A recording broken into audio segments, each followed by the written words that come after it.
Magandang araw mga kagabay, ngayon po August 9, 2026, araw po ng linggo. Ako po si Father Marvin at ang ating ebanghelyo ay hango sa ebanghelyo ni San Mateo, chapter 14, verse 22 to 33. Maririnig po natin sa ating ebanghelyo kung paano sinubok ang pananampalataya ni Pedro.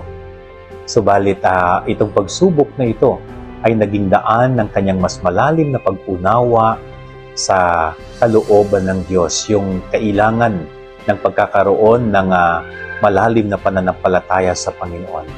Nung siya'y lulubog na sa tubig, siya ay sinagip ng Panginoon at sinabihan siya na ang liit ng pananampalataya mo, Pedro. Ganun din po sa buhay natin bilang mga tao.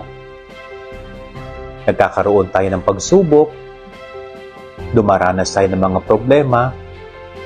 Yun ay mga paraan din ng Diyos para subukin kung gaano ba kalalim at kalakas ang ating pananampalataya sa Kanya.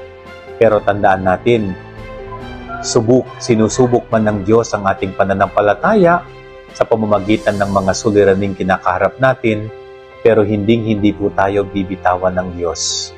Hindi niya tayo hahayaang tuluyang lumubog.